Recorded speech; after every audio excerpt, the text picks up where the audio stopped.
So you're saying you'd rather wear clothes than eat? Yeah. Mini board. Hello everyone and welcome to the mini board episode. This is my second time recording this episode today. The first one was really good. It was really in depth. It was really sweet. But I had my Bluetooth headphones in and I had no idea that my Bluetooth headphones are such annoying bitches and they apparently have a microphone on them. So the recording was just absolutely horrible. Oh my goodness. Does anyone else get period brain? It's sort of like pregnancy brain, except you're not pregnant and you kind of have the symptoms of forgetting or doing things wrong. I tend to have that. But the conversation I had in the previous pod, I'm not going to go over it again. I'm just going to briefly tell you that I was just talking about Doja Cat and talking about how I watched this clip of her giving her flowers to Doechii and how I admired her basically humbling herself, even though she's basically the star of the show and Doechii is the opening act. How Doja Cat literally and metaphorically gave Doechii her flowers. I just found that so sweet and I found it so beautiful. And that's what I was discussing. So I am not going to go into that again because I do not boil my cabbage twice. But I just wanted to introduce you guys to this mini-sode. As you guys know, last week I was having some computer troubles. Well, if you don't know now, you know. So it took me 3 days to upload the podcast, which usually comes out on a Thursday. I ended up uploading it on a Sunday. So because it's the podcast episode 4 is kind of still fresh in your mind, I thought I'd come out with a mini-sode this Thursday. Well, I'm recording this a day before, but it should be out on a Thursday. And bless you guys and give you guys a mini-sode. I am currently in bed on my period with a woolly sheer hoodie on and an electric blanket on me, recording from my phone with a tripod. But I just thought I'd create and talk, and I guess, you know, we can get into my mini board. I just wanted to talk to you guys about my period. I don't know if there's any girls listening or any people that have their period. I was wondering, when you're on your period, do you have like this creative, just this urge to be creative? And I don't know what it is, whether it be reading, creating, or getting inspired. Whenever I'm on my period, I yearn for inspiration a lot. So I'll watch a lot of YouTube videos on things I'm interested in, whether it be sewing, crocheting, jewelry making, or just people or fixtures within pop culture. And I have this energy to just get up and to create, but then my body is telling me no. So I've come to terms with the fact that my period is a time for creative self-reflection for me personally, creative self-reflection, and also a time for rest. And rest mentally, I know it may not sound like it because I'm thinking of so many creative things, but being on my period allows me to literally stay in bed because my cramps are really bad. So it gives me a time to stay in bed, to reflect on things creatively, and to rest my body physically. And I feel like it's such a scam. All of these period adverts, these tampon adverts of showing women doing exercise or getting down and funky and dancing and wearing white on their period. No, it's absolute lies. And I read somewhere online, someone commented on a Instagram video where this girl was basically making fun of period adverts and she was like dancing and doing stuff. But basically someone said that these adverts that show women being so highly active on their period are a capitalist scam. Basically capitalism wanting you to feel like you should constantly be working or constantly be active even if you're on your period, and that there's no time for waste. It's a scam to make you feel guilty for taking respite on your period. And me, I've never been the type of bitch to be shy to get respite, to have respite on my period, because my period pains are really, really bad. And it got to the point that when I was working for what did I name them? Exodus Photography. A little bit of a throwback to one of my episodes. But when I was working for Exodus Photography, at the time, I think I was supposed to be getting paid 1,500 and something a month, but I would only get paid 1,400 and something a month because I would literally take 3 to 5 days off of work because I was in pain and on my period.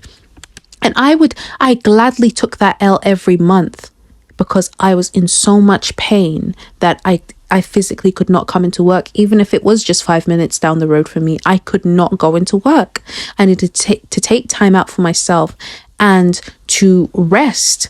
And I read this online. I don't know if it's true, but basically I heard that Japanese workplaces, and we know Japanese society with work, they are work till you die, which is so unhealthy. But I heard that if you're a woman and you're on your period and you're working within corporate Japan, that they have some sort of rule in store or whatever, that basically you get paid to be off your period, sort of like sick pay, but sick leave for your period. So it's like a week or up to a week or 2 weeks, depending on the length of your period, and you still get paid.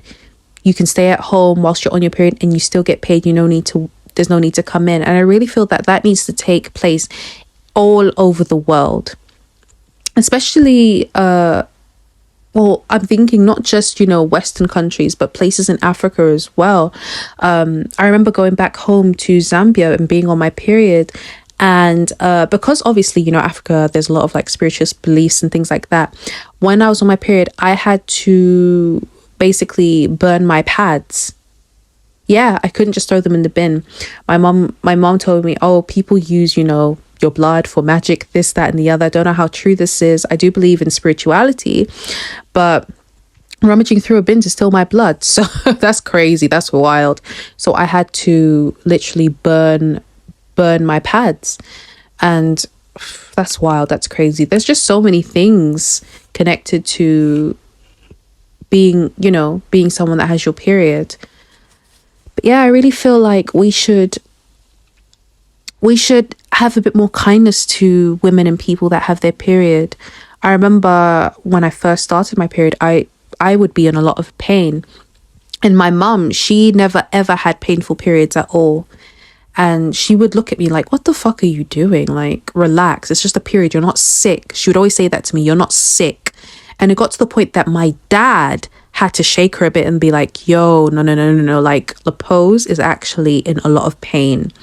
And I don't know if it's because I was like very small, but when I was younger, my period pains were so much worse. As I've grown older now, I mean, the fact that I can even stand up sometimes and do a bit of work is amazing. My period pains were so bad when I was younger, when I'm in my teen years and in my early 20s, that I would literally not have, my mum would understand, my dad would understand that I could not go into school. There are times that I could not go into school. It was only when I was doing my GCSEs, when I know that I had to go into school, that I would go in. But they've always been so bad. And I remember when I first moved out and I moved into my halls at uni, and I'd be on my period, I would wake up at 8 because my pain would wake me up. I'd wake up at 8, take a shower, and then go to bed, and then wake up again at 8 p.m. at night because that's when the pain would go away slightly. So I'd wake up at 8, and then I'd go out into town and buy myself yogurt, buy myself something to eat, and then come back home because my period pains was so bad. I would basically sleep the whole day, and sometimes I would even throw up. That's how much pain I would be. But yeah, I just feel like there needs to be more grace in all things concerning women. Imagine if men had their periods, how much of a mess they would be if they were bleeding from their peens every month. Oh my goodness, leave me alone, I'm my period. They say we're bad, and they say, oh, you PMSing, and make fun of us. But we know for a fact, if men had to have their periods or had to give birth, they would end up being such drama kings and would be so annoying. So I say this to say, if there's a person in your life that has period pains or has a period, please be graceful with them. If you're an employer, put forward some sort of rule where the women in your workplace or the people that have periods in your workplace can somehow get paid. Be a slither of light in this capitalist hellhole. Please have grace. And this is why, I guess, going back into work, this is why I really enjoyed being self-employed, because I would have my 5 days off and not work at all, or do what minimum work I could do from bed, in my bed, when I'm on my period. But now, as a lot of small businesses are closing down and I'm not making as much money as I used to, I know as I'm applying for jobs, I know that there are going to be some days where they want me to go into work and I physically cannot do it. And I was just hoping that whoever employs me, if, you know, it's my destiny to work for someone, that whoever employs me has the grace and gives me mercy and understands that I'm not doing it on pois, okay? I just need time to rest. Just give me grace and be understanding.